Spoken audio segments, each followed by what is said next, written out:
All right, we are live. Welcome back, everyone, to the Food Finder Show. I am your host, Matt Adelman. I am joined by the one and only Coriana. Corey, where are you, Corey? Hold on. We got the green room issue again. Oh Corey, there you no. are. I'm here. I'm You're here. here. Do you care if I put you on I love screen? it. I know you're in a construction No, zone. please don't. No, Please still no don't. screen time for Corey. We have really good news to Not yet. report. In 1 month, Corey is joining us on the screen. Ah, She doesn't know it, but she yes, is. yes. Well, my husband has promised that that's when I'll be up and functional. So, All right. Well, I did flash your screen up for a second because I had to bring you on the platform. Oh, Joe's joining that's us. okay. Uh-oh. Oh my goodness. We do Okay. get to we do get to pivot. Joe is here. Joe, hold on. Hold on. Joe, can you hold on? Joe, can you hear me? I can hear you, man. Oh man, we were about to pivot into who knows what mode. We were just gonna make a whole bunch of crap up, but you're here, which is even Yes, I'm a better. first-time user to whatever this platform is, so I'm Sorry. here. I need to get Corey back in. Corey, hold on. I need to put hold on, Corey. How do I do this? Overlay. Oh boy. See, we're supposed to do this before we go live, people. New camera overlay. Guest 2. Corey, are you back? I'm here. I'm here. All right. Well, pardon the technical difficulties. Joe, No how are sweat. you? I'm doing well. Sorry, I'm a minute behind here. It's all good. We were, like I was telling you for a second, we were set to completely roll with something, who knows what. We were just gonna go random on it. But I'm even more excited to have you join. And we always joke at ourselves because I'm an idiot when I do these most of the time, and I do things that I regret, like show my credit card number on the screen for everyone to see. Yeah. So it's all good. We're just real people wading through this thing. But let me redo the intro then real quick for anyone that's joining us. Going, what is happening right now?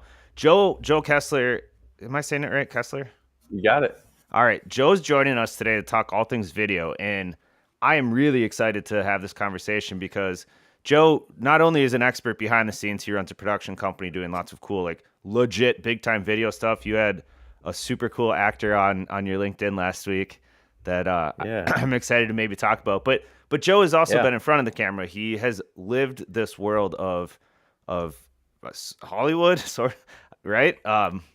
Voiceover act, like all sorts of crazy stuff, and now Joe helps companies with video. And what I really wanted to dig into today, so if you've made it with us for the first 3 minutes, I promise the rest of the show is going to be super valuable because video, as we know, or hopefully you know this, video is the most important medium right now to get customers, to get your message out there, to do anything in 2023 and beyond. You have to understand video. And there's so much talk about like content, user generated, TikTok reels, and all of that sort of stuff, which maybe we'll talk a little bit about. But I want to talk to Joe about like video, big video, real video, storytelling, getting your brand. Like, how do you do all of this stuff in the world we live in today? What should you be focused on? And like really, how do you navigate this world? So, Joe, I rambled enough. I'm going to turn over to you. Yeah. If you could just give a quick intro, who you are, your background, Sure. how you got into this space, and then Corey is with us and somewhere in the Yes. Netherlands. She'll chime in with questions I'm the as we chair go. But guy. Yep. Joe, if you could give not questions, just little intro. Who are you? Where'd you come from? How'd you get into this world? Yeah. Most definitely. So Joe Kessler, I operate Kessler Productions right here in the Twin Cities, Minneapolis, and been in the video space for a number of years. Like you said, Matt, first started with the acting side, was on camera for quite a bit. And then in the thick of a pretty big campaign that I was the host of for Walmart, where I was every other week or every week bringing in new shoppers to the store to talk about price comparisons, I quickly realized that these everyday shoppers weren't really comfortable with being on camera. And it kind of pivoted me to a sweet spot of directing and producing content with everyday people. So that might be a direct to business or a happy client of a certain company. So I started kind of taking that sort of as a niche of working with everyday people that are Sure. trying to be on camera. So Our production company could do a mixture of things, whether that be broadcast spots, whether that be social media ads, website content. I kind of like to say either it's like concept to creation. Maybe the client might come to us with the concept and they just need somebody to execute it. We can do that. Or they've got no concept. They've got writer's block. They don't know what they're thinking of trying to do, and they need an idea. We can pitch, create, write, and then execute the spot as well. So, um, doc style, commercial style, short form, long form. It's kind of a mixture depending on who the audience is or the Sure. platform. But that kind of gives you a little bit of background. Started with acting. Now I still do some acting to some degree, but most of my time is spent directing and producing. Gotcha. And Yeah. when you were 5 years old, you knew this was the industry you were going to get into, right? Oh That's man, always when I been was the plan. 5, I met Max Hedren for the first time at my daycare, I think on MTV. Oh, funny. I did get a dose into TV pretty early. I had always wanted to do some sort of acting. I did a bunch of theater and sketch in my kind of community where I grew up in the East Coast. And I kind of had a mentor that handed me a script. I remember this in like 7th or 8th grade and wanted me to participate in this kind of sketch comedy thing that they were doing. He handed me this script for this kind of quirky, odd character that was answering phone calls at a place called the Rejection Connection, where people would call in and talk about the last time they were rejected. Oh, funny. And I remember that so vividly. It was kind of like my first entry into doing anything acting, probably like 7th, 8th grade. And from that, I jumped into a bunch of acting classes. I was represented by some agencies on the East Coast and then now here in the Midwest. And that kind of, yeah. So, but no, I didn't grow up as like a 5-year-old playing Little League Baseball or T-ball saying, I want to be a director producer someday. That was not on the radar. Oh, funny. Yeah. Before we get into the technical stuff, I wonder if we could take a few minutes here and just Yeah. speak to like, how hard is it for someone to get in front of the camera when they've never done it before? And like, Yeah. how do you help coach people and get people over that hurdle? Oh man, I think it takes a special person to help these people. You have to be patient. You have to be empathetic. I've kind of coined this idea of being an empathetic director. So it's being in their shoes and knowing where they are. 2 or 3 weeks ago, we were in this giant meat factory and we were filming some content and they needed some shots that would represent customer service. They've got Okay. about 700-800 people that work for this company. So we just show up into like cubicle farmland where people are on the phone doing logistical things and talking. And I could tell like they wanted me to talk to this guy and he was not having it. And I kind of went into like challenge mode of like, oh, we're going to get this guy, but he's not going to know that we're going to get this guy. And so I just sat back and I was like, dude, cool Ninja Turtles on your keyboard. Who's your favorite? He's like, oh, I'm kind of a Donatello guy. Oh, sweet. I like Michelangelo. He's like, oh, I like your hat too. That's cool. What's that logo for? And we just kind of talk shop. And then I'm looking at my crew and I'm like, let's start rolling the camera. Yeah. Let's not make it too big. Let's not make him feel. And he had said a time or two, I don't know. And it wasn't as if he was adamant, hey, we're not going to do this. But I could tell he was uncomfortable. Who are these Yeah. random people coming beside me, asking me to do something for them, create a fake scene where I'm on the phone or typing on my laptop, or potentially even say words about working at the company. And it was like transition mode for me as a producer or director to say, hey, I can't just check the boxes if I need to get a customer service shot. No, I need to be present where I am with this guy and I need to kind of like wait this moment out. And if it doesn't work, I'm going to move on. Yeah. But if it does, it's like we're going to get some pretty good stuff. And now I'm looking at the cuts and the guy's in the piece and it looks really nice, and he's a vibrant personality in this storytelling. But it takes a method. And a lot of the crews that I work with know that I kind of have that method where the first 10, 15 minutes of rolling camera in a interview setting sometimes is not usable stuff. And I'm just trying to build rapport. We're talking Sure. about your favorite restaurant in Kansas City because that's where you grew up, and where did you go on a vacation, and why does your son love hockey, whatever it might be, in an effort to get them really comfortable. And without them even knowing that we're going down the road of the question list now, we're having that dialogue as an overflow of that interaction from the get-go that hopefully makes them become a bit more comfortable. So you got 2 cameras, you've got a light over your head, maybe one in the back, a microphone right above you that you're wondering, how are they not seeing this in the shot? But the way Yeah. the camera's set up, it's like right here, we need to get clean audio. And then people over here just kind of staring at you. And It's I super remember normal, that. right? It's like, this is not normal.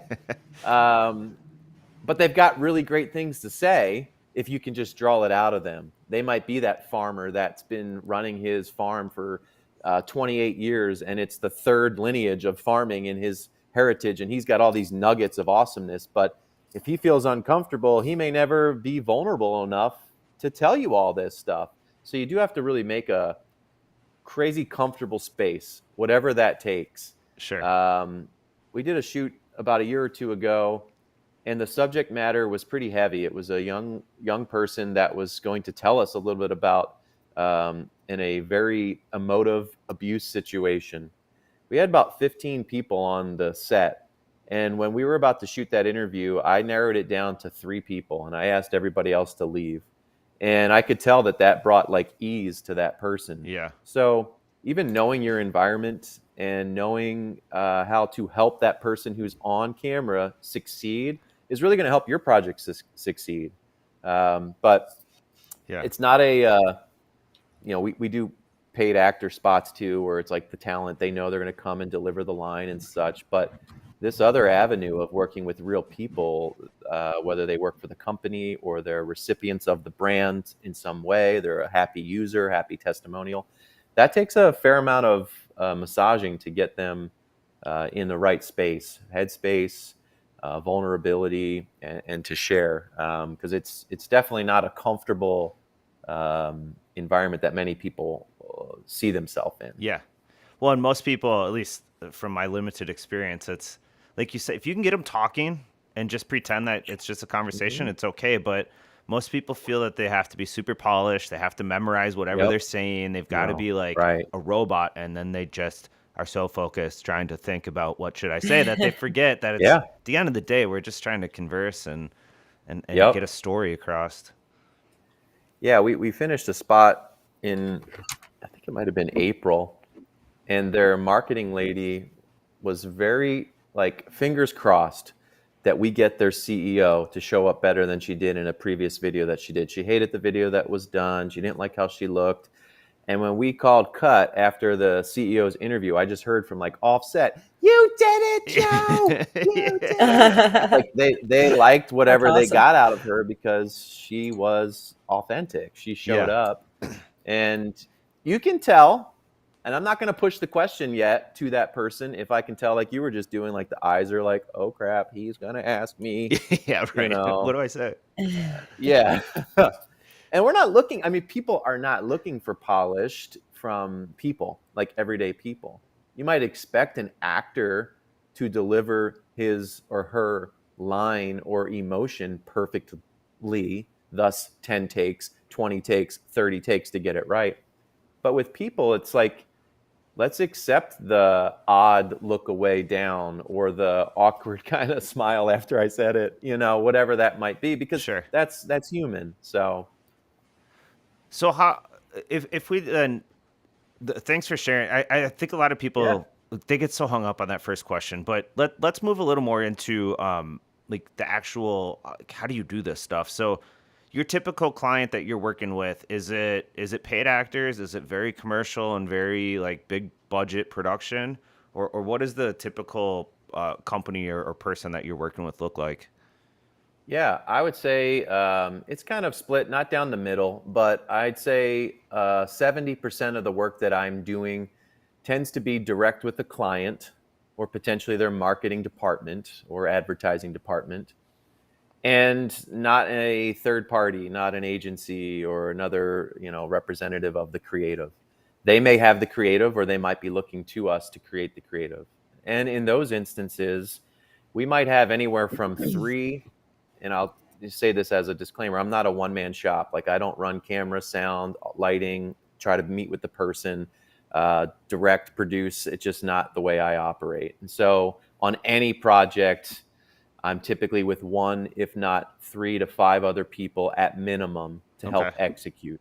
someone that runs lighting, someone that runs audio, someone that's operating the camera. Is there a second camera? Can that be operated by the same person, or can we have a second operator? So there's a handful of crew members that are involved. Well, our CEO really needs a makeup artist. Okay, well, now we've added that to the budget, or we've added that to the scope. We want someone to manage wardrobe. So, in some instances, we're in that 3 to 5 space. But we just wrapped up a spot for Jack Link's jerky recently. And that one was a scripted piece where I had to hire about 12 to 14 actors, Sure. shot over the course of 2 days on a golf course, in the woods, at a single family home. So you have to find all of those places. You have to pay for the locations. You have to reserve space and get additional insurance to be at a golf course during business hours to film a spot on the tee box and a spot by the hole. And those tailor into, maybe now we've got 20, 30, 35 people was like one of the lunch days that are on that production day.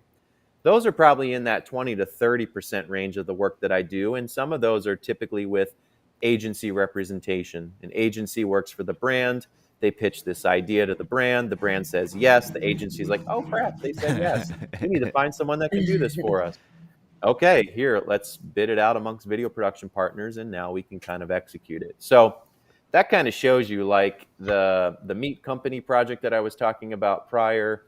That was like a 4 to 6 person crew, and then that Jack Link's piece with a lot more paid talent and a bigger spot. We scripted the whole thing, we cast the whole thing, shot, edited it all, and that was a bigger undertaking with like 30, 35 people involved to some degree, cast and crew. If you back up to when you started the company, was that the same breakout of the type of work you were doing, or has the industry really changed in the last 10 plus years? Well, I mean, there's probably companies that are out there just doing one side of this or just doing the other side. Mine kind of has split down not the middle by any means, but it's just split that way.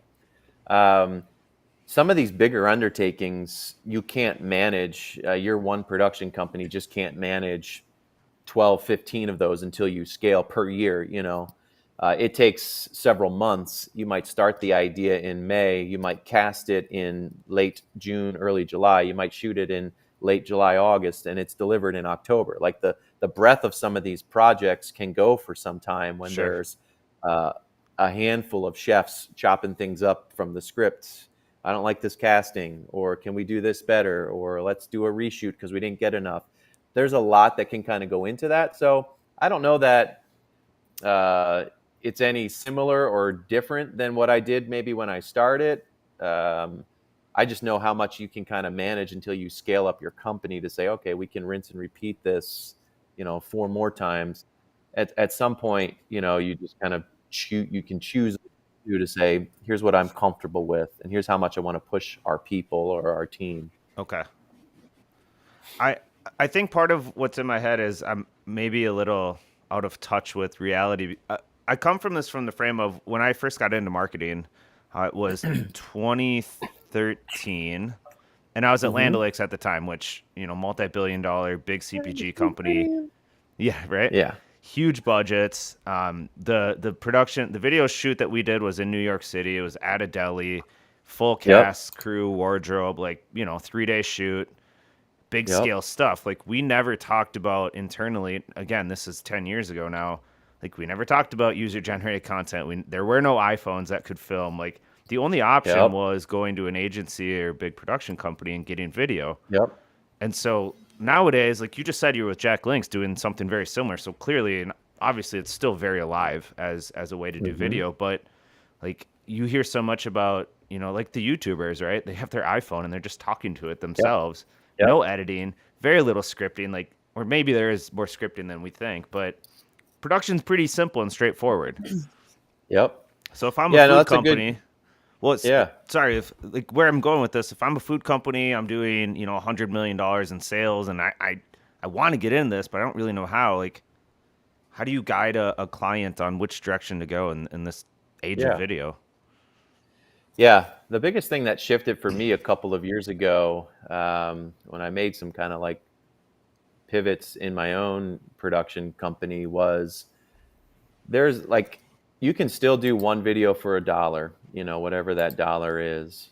I've been kind of trying to help brands and businesses, and some are already ahead of it. They're doing it already. Think about the production day as the impetus to multiple pieces of content that you should get out of that production.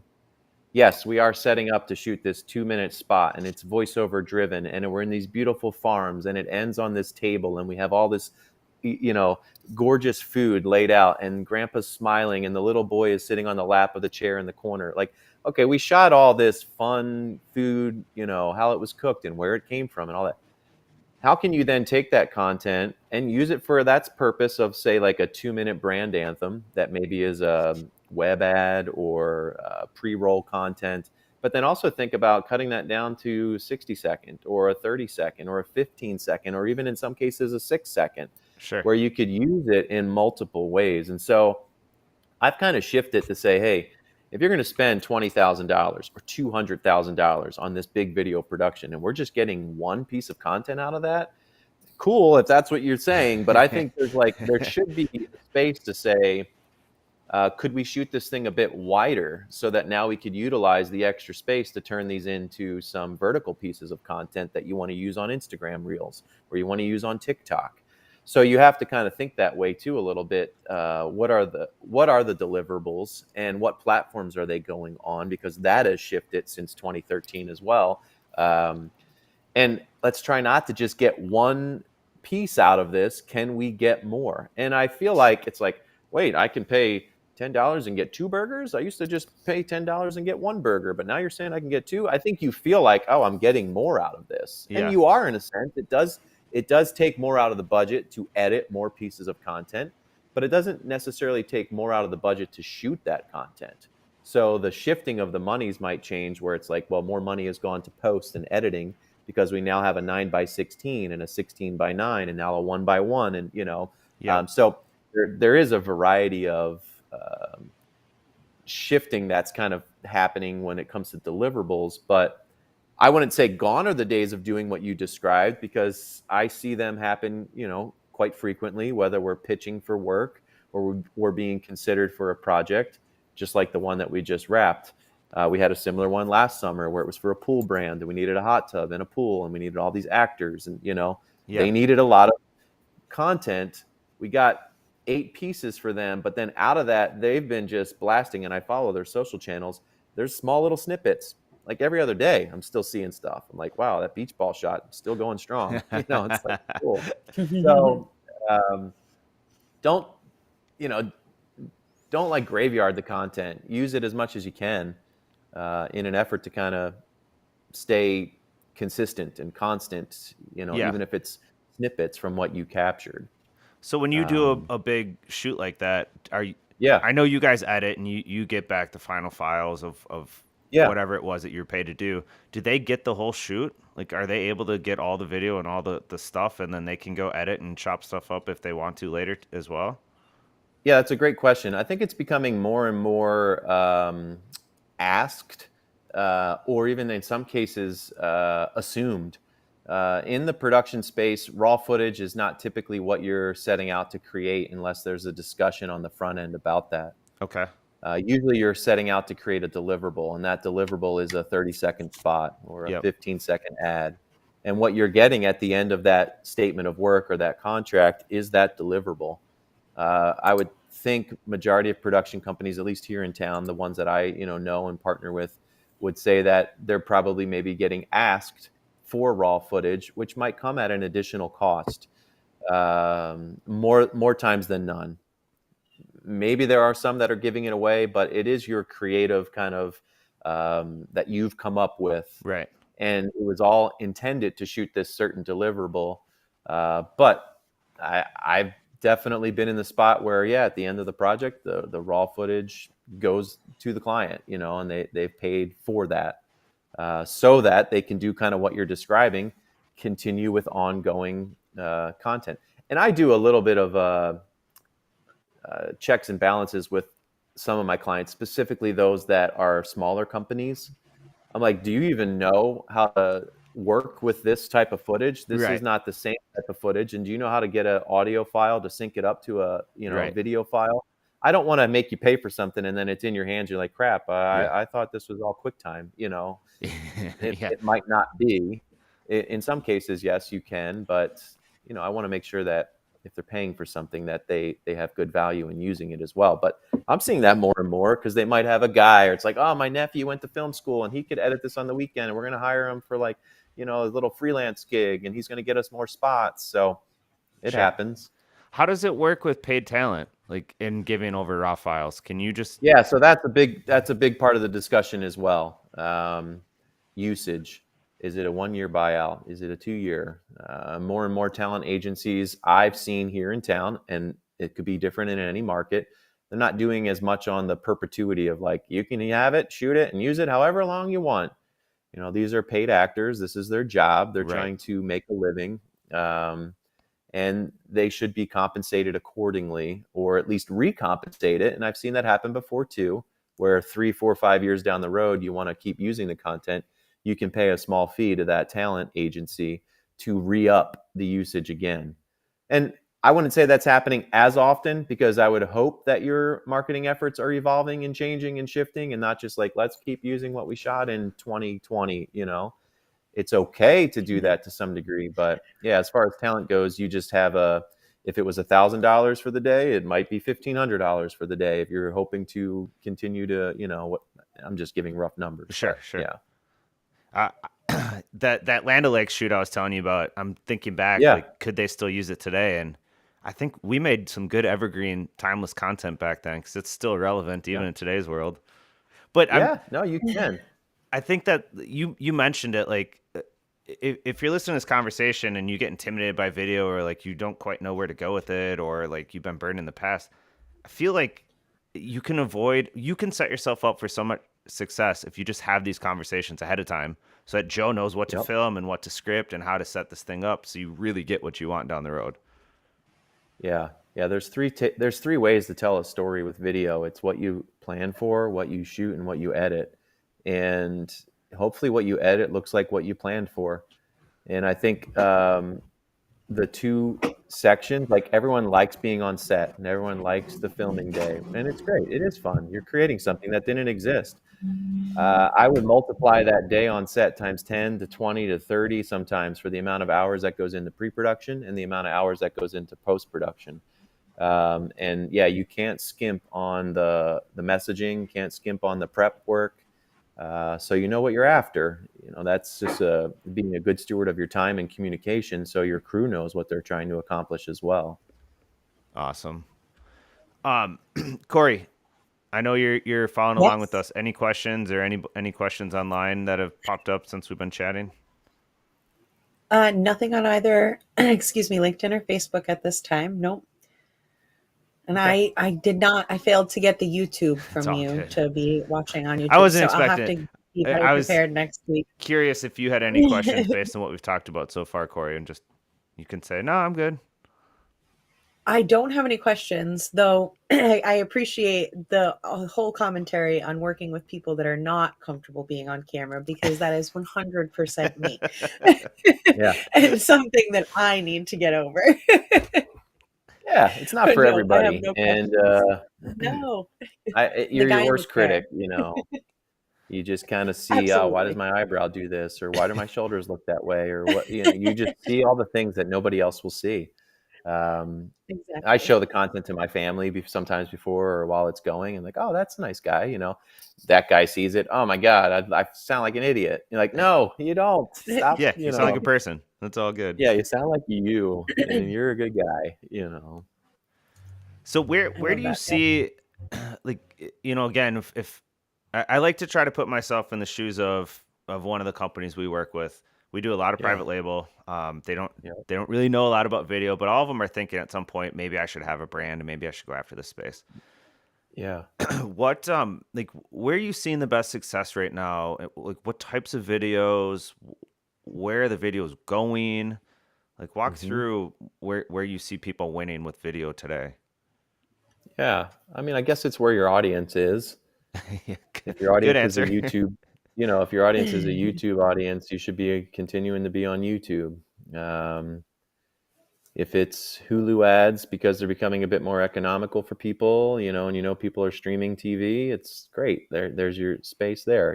You obviously have to consider what's your story, and what are you trying to tell your audience.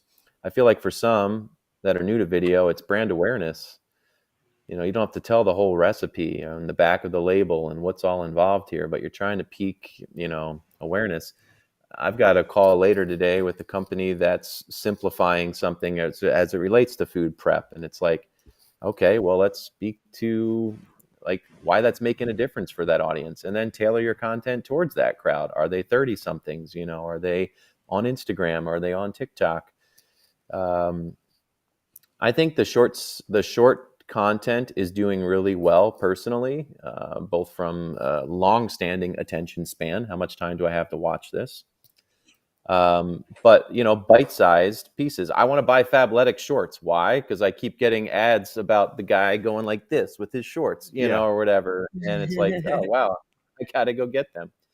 It wasn't a long video. I didn't have the history of how cotton was created and what this drawstring is doing, but it was just like awareness, in front of me. So there's so many platforms, but it's like kind of pick your platform. If your audience is business related, why aren't you sharing stuff on LinkedIn? If you're a bit more youthful and upcoming, whatever, TikTok and Instagram, long-standing, I think YouTube, Facebook. This other Jack Links piece we did got over 1 million views on YouTube. I don't know if that's paid advertisement. I wasn't involved in the after part, but like Sure. that's a lot of people that are looking at that. Absolutely. You know, and test it. Okay, we posted stuff on Tuesday and it didn't really do that well, but for some reason, every Thursday at 3 o'clock, whenever we post something, it gets 45 more views than it did, on a Tuesday. So you have to give it time, too. I think it's not a sprint with video marketing. Um, it's a little bit more of like consistency and staying in front, not trying to be perfect, but just being constant and showing up. Um, and there is a space. Like we do a lot of high polished content, yes, but I'm also helping people with messaging around just, DIY, grab your phone and shoot some stuff. Yeah. There's going to be a different price point. There's going to be a different value, but you're still like story should always win. The messaging should always win. The technique and the camera equipment, it's okay to change. Even from what we're doing, there's stuff. I mean, we shot on some pretty awesome lenses for this Jack Links piece. There's another production happening that's shooting on 10 times better equipment than we're shooting on. And then there's somebody shooting on this, so Yeah. the method in which you get this content, it's becoming a bit more achievable for anybody to create it.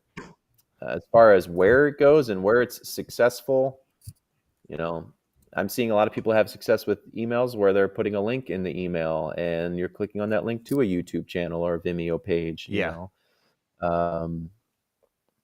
How-to videos, that's like another big thing for people. You got a product and you want to teach someone how to use it. I'm watching it for a baby adapter stroller seat back thing for a bike. And I'm like, this kid can't fall off of here. I need Yeah. to, so teaching your audience how to, interact with the product. What a great way. I like videos that I buy on Amazon that have or a product on Amazon that has a video. It's like I watched what it does and how it works. So it's converting me as a shopper, Sure. having that in there.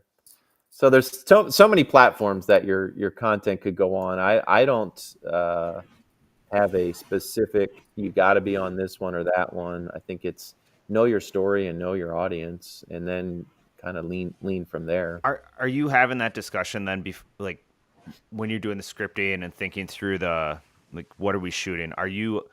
Do you care if it's Hulu or YouTube or NBC or ABC or Instagram? Like you Yeah, said I earlier, you usually can ask. change the shoot a little That's bit, but Yeah, I typically ask what the platforms are, for where we're putting this content. okay. And I kind of need to know it for a couple of reasons. One, for budgeting. Two, for talent, if there is talent involved. Um, and three, for just how we're shooting it. Um, we shot this ice cream stuff last fall, and we had to kind of shoot multiple ways just to get all the different platforms that they wanted, which meant the camera adjusted a little and the lighting adjusted a little. And two people can't be out here. Why? They need to kind of be here to be in the, vertical. So yeah, knowing where you need it to go. And some people don't know that either. And that's like your part too. Like you're kind of like, all right, well, let's talk about that.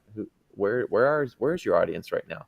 Well, most people buy direct from our website. Okay, well, now we know we need to maybe be creating some web content for you. So being a good listener to where they're trying to get this stuff out really helps. Okay. Why does it have to be 30 seconds? Can it be 60 if it's compelling enough? Could it be 15 if it's not compelling enough? Yeah, right. So, I mean, there's conversations that come, and some people are stuck like, nope, this is what we're doing, and cool, so be it. How does it work from like the ideation scripting part? Do most people come to you and they're just like, Joe, I have an idea sort of kind of on this thing I sort of kind of want to get my message out about, or is it like here's our idea, here's our script, here's our storyboard? How does Yeah. that part work? Yeah, I would say most agencies that I work with are coming with almost a packaged up creative to some degree. They might have the script approved or already ready to go, or the idea. They might have storyboards and so forth. This last piece for Jack Links, they came up with the whole creative. It was a funny idea, but they didn't have a script, and they needed us to write the script. So we wrote the script, went through rounds of revisions with them in an effort to get an approved script, and then we could go into casting. Smaller companies that are out trying to sell more whatever, Mm-hmm. they might not have necessarily a storyboard or the budget to buy a storyboard artist to help them kind of bring something to life in sketch form. They might just have some bullet points on what they're trying to accomplish, and then you might go back to them and just present, at least I do, like little decks that are treatments or whatever that would support, hey, here's how I would take this initiative forward. Client this early part of this week, logistics company moving freight from here to there. And so we kind of pitched around these ideas of some testimonials that they've received over time, and then just this thought of maybe a map being involved to some degree, and these testimonials being on the map. And now you kind of hear and see and read the impact that they're making across. And that was just us shooting brainstorms, for a couple minutes together. And they may or may not like a suggested brainstorm, but Sure. we offer that some sort of like creative direction. I kind of feel like we've shifted that way as a company with Kessler Productions, where it's like we're sort of a creative agency and a video production house all in one, where it's like we can execute from the video production side, someone else is creative, or you don't have the creative, we can kind of create. Small to mid-sized companies might not have, all of the ducks in a row on what we're trying to do, whereas maybe an agency has already vetted all of that out, and now they're just ready to kind of create it. Makes sense. Yeah. So it shouldn't be. I mean, the point is, assuming you believe in video, call someone like Joe and just start like, don't not do it because you don't know what to do. This industry is cool. Like you can do as crazy as you want to, or it can be simple and straightforward. But at the end of the day, it's the story that counts, right? Yeah. I think storytelling is key. And if you believe enough in your product or whatever you're selling or trying to push out there, it should be supported with, some level of visual storytelling. And because video does create an emotion that a PDF, one-page PDF can't do as much. And there's a space for all of it. It should all kind of be together. You need an end cap, wrap around something at a supermarket to promote your new bread that's out. Okay, well, you might need to also see like a kid that can't stop eating PB&J because he loves this bread on video, like, so there's a space for everything from a marketing standpoint. It's just becoming a bit more consistent. If you scroll your feed, it's like video, text, post, family photo, cool, they were cool, they went to Barbados, neat. Right. Next one, video, So it's not really going away, and it's great to be in that space as much as if you can. It's interesting to me how video was the thing you skipped over 10 years ago because it was an ad usually, right? It was a commercial on Yeah. TV and you Yeah. just skipped it over. Now video is the thing that stops you if you have it done the right way on the right platforms.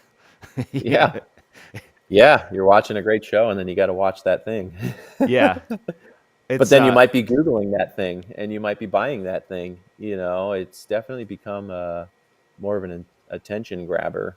Like I said, with Fabletics, I'm constantly like getting pitched for some like comfy pants and shorts, and I'll probably be buying some.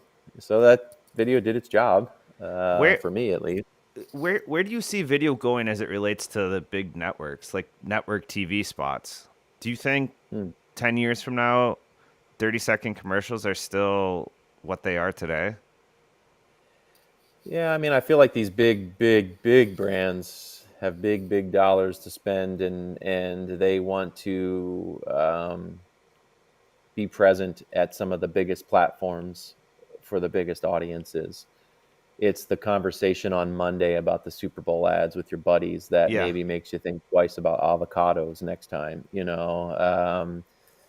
I don't know that they're necessarily going away from that space. I think they're still going to be there, but they're being supplemented by a bunch of other things.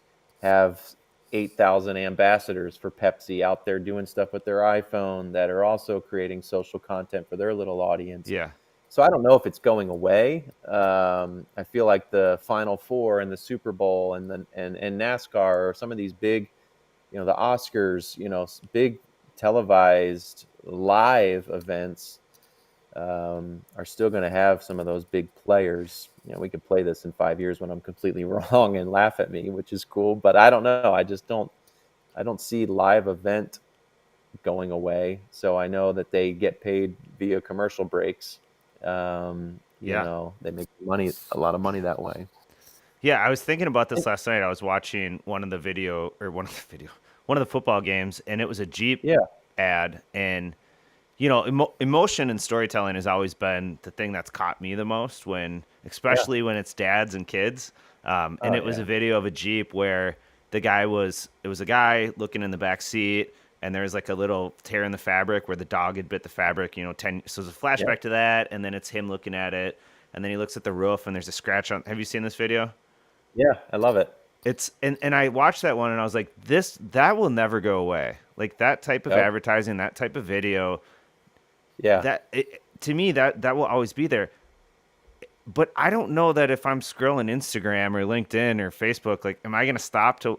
Will that video catch me there? And it was right. like it certainly caught me in the football game, and I'll sit and watch the whole thing and have a tear in my eye. Yep. But when I control the feed and I can skip right past, like, that's not what catches me outside of TV.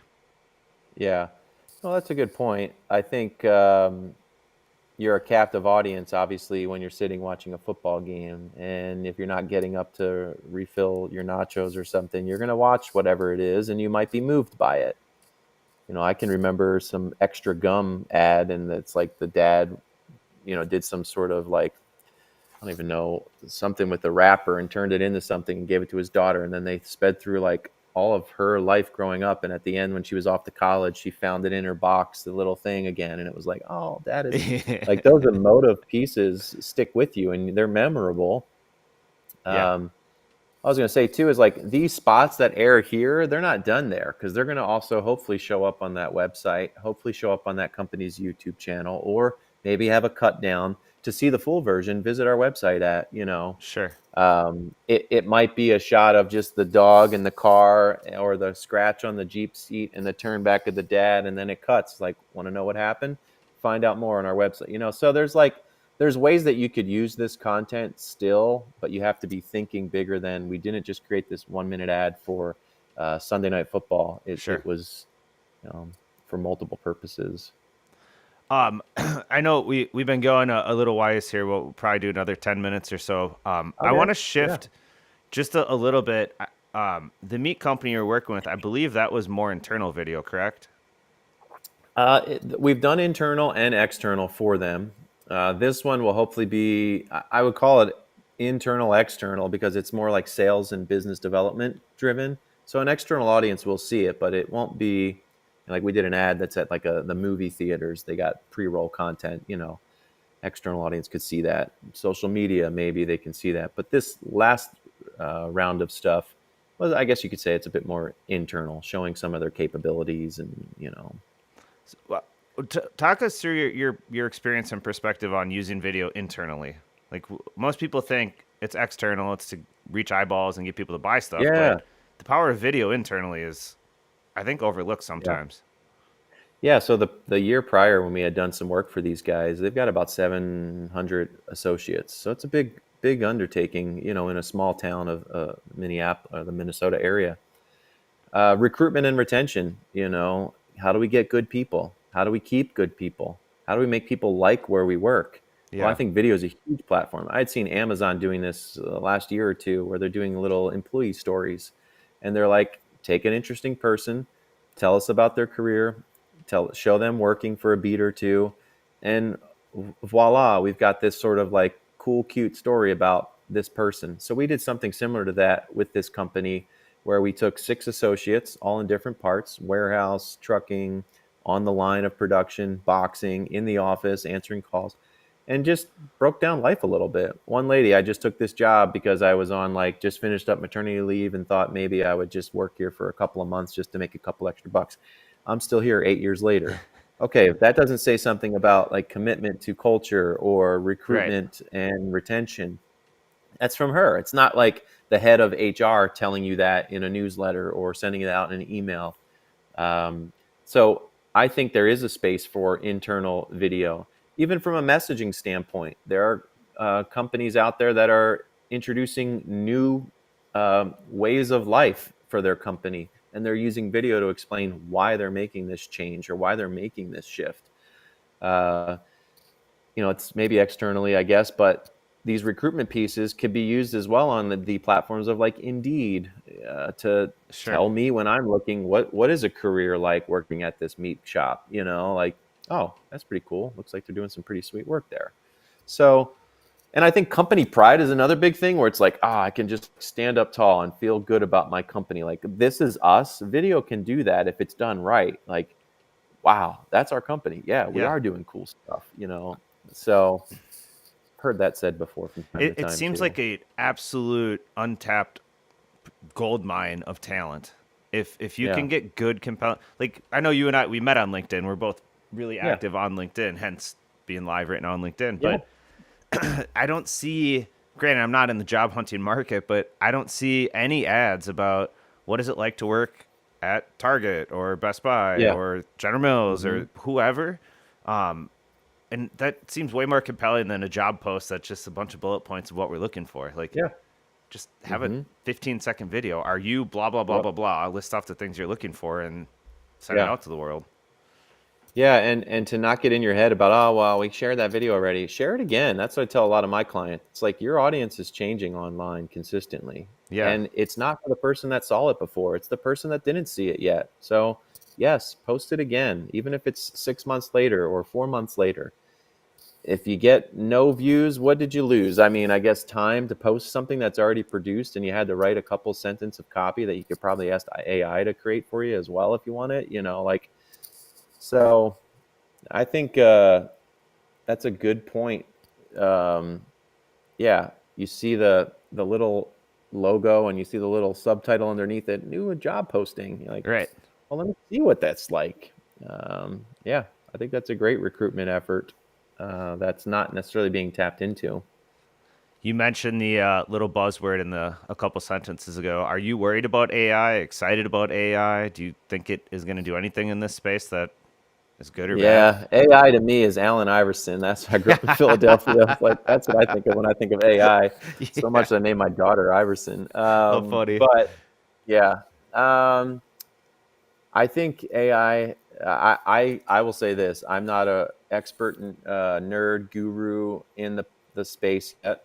I think it's a great tool. I've seen some use it in content development side mostly to generate content. They then might not be the generator anymore. They might be the editor.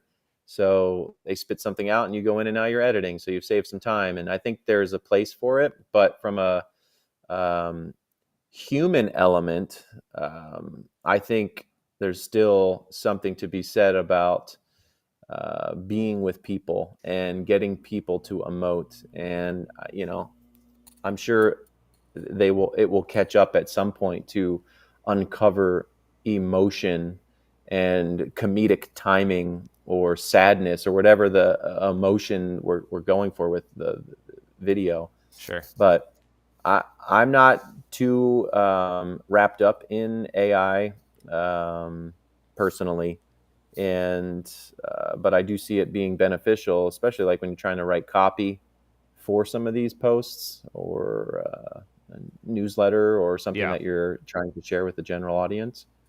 Use the tool. If it can expedite your world a little bit, have at it. Um, but yeah, I haven't personally dabbled into it. It is a buzzword and a hot topic. So Yeah, yeah. we did a show on it a couple weeks ago, just Chat GPT, Okay. and more on the content side and like brainstorming. That's Sure. kind of what we said it's really good at, is the brainstorming side. I've used some of the Yeah. AI to cut videos and try to make reels and that sort of stuff. It's like Yeah. I would much rather work with a human and say, here's the 5 things that I really liked in this conversation. Like, go get me a 30-second clip of it, please. Yeah. Um, Yeah. versus trying to trust that the computer is going to get their exact maybe like you said, we'll laugh in 5 years and go, wow, we were completely Yeah. off on this. But Yeah. You never know. the human connection part, like, it just, I don't know that that's going to go away anytime soon. I'm with you. What is what is the one thing that I didn't throw out or ask about that you want to make sure people understand about what you do and video in general? Um, I just say get started. I mean, if you're thinking about doing it, just start. Start wrong. Start I soon. like that. Start wrong. Just start. Like it doesn't have to be perfect. I've said it I think a little bit before, but perfection beats connection beats perfection. Yeah. Connect with your audience. Stop thinking about this has to be polished and perfect. I think to some degree you should have content that does represent you in a great way, that should have high quality audio, lighting, video, but that's not where you have to always start, especially from a cost standpoint. Some of these smaller startups and companies, they're not aware of what it costs to bring 5, 4, 3, 10 people out to make something happen, plus all Yeah. the gear that's needed, and then the hours involved to do the editing. So if you can start on your own, great. DIY, make it happen. But at some Yeah. point, to build some credibility for your brand or pique a bit more curiosity or uptick your brand awareness, like, then you might need a bit more of a high polished storyteller that can help your brand get to that next level and still use DIY along the way as well. But no, I don't know that there's anything else. We love telling stories. That's kind of what we do. Like bringing storytelling to life. We've done it in the documentary side of things and the comedic commercial side and kind of anything in between. It's been fun. So You guys did the Hope's Breakfast Bar, right? yeah, it was a 12, 13-minute short doc. Took home a first place at a Phoenix Film Festival this winter, which was kind of cool. Played amongst a handful of blocks over the course of a week of a festival out there, and it was in a couple others. It was a great story, and that was the thing. I was like, okay, it's cool what they're doing during all things COVID and quarantine, Yeah.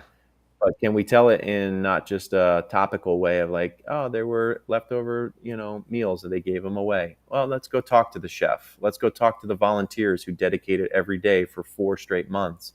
Let's talk to a woman that was trapped in her house because she couldn't leave due to her medical conditions. And so someone brought her a meal every day during that time, or another woman that needed them for her son and her daughter.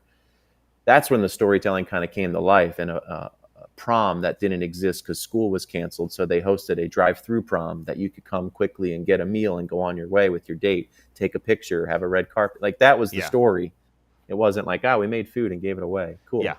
If So you yeah, that was a big, cool documentary. I'm thinking about releasing that to the general public. It's now done kind of the feature, the film festival circuit, and now probably hosted on my Vimeo channel at some point, probably this fall. So I have to share it with you too. I think if you've made it 54 minutes into this video, whatever this is with us, I would rewind and listen to what Joe said and think of it through this lens. what Joe just said about that, the story is not what you think it is, Mr. Hope Breakfast People. The story is all these other things that you're not thinking about because you don't do video and you don't understand the space enough. I cannot tell you how many times I've talked to brands in particular who they're not experts in video and they tell me what they want to shoot and the message they want to get across in the video. And it's like, guys, that is, no one cares about that except you. You, because you're way too close to this business, you don't understand. You're missing the connection part that people actually need out of this, and that's why you hire someone like Joe, so that Yeah. you bring out what needs to be brought out to people, not just what's in your head. If that makes sense. Yeah, it does. Cool. Yep, well, it's true. we'll probably wrap this thing up here. Corey, I'll take you off mute. Sorry, you had some scratching in the background. Joe, where Did I? Sorry about it's all that. where, if someone wants to reach out to you, find out more about you, connect with you, where should they go? Yeah, so I'm on LinkedIn, just my name, Joe Kessler. I wear hats a lot, so it's in the profile picture. I got a hat. I have Nice. hair, so it's not like I don't have hair. And you have a lot of hair. I love that beard, by the way. Oh, thanks. And then just KesslerProductions.com is our website. I'm on Instagram, Kessler Productions, Facebook, Kessler Productions. You know, obviously, the website's a great place. Or just joe@KesslerProductions.com is my email. So anything Kessler Productions related, I'm sure you'll find me. Awesome. And my most important question is, are the Eagles legit this year? Is Gainwell going to be out? And do I keep Swift? You need to keep Swift because he just had a record-breaking He had an amazing and probably week, too. now became running back one, in my opinion. did Gainwell's he? awesome. Yeah. That's what I'm worried about. The Vikings are terrible. Can Swift do that against everyone else? Yeah, I think if you have a offensive line like the Eagles do right now, I think a lot of running backs would enjoy running behind that. So Yes. that's where I put the stock in. Not Okay. so much about Gainwell or Swift, but man, these guys open up big holes, and these guys can navigate through it. I was at that Vikings-Eagles game in Philly, and it was fun to watch if you were on my side, obviously. But you know, I totally get it. Yeah. But yeah, I hope tonight, man. We'll see. I'll be down here watching, and hope my screaming doesn't wake up the neighbors. Awesome. True Philly fan style. Nice. Well, cool. I appreciate it, Joe. Thanks for coming on. Yeah. We'll probably just leave this video as, maybe we'll edit out the first couple of minutes, but it's all Sure. good. This turned out great. Yeah.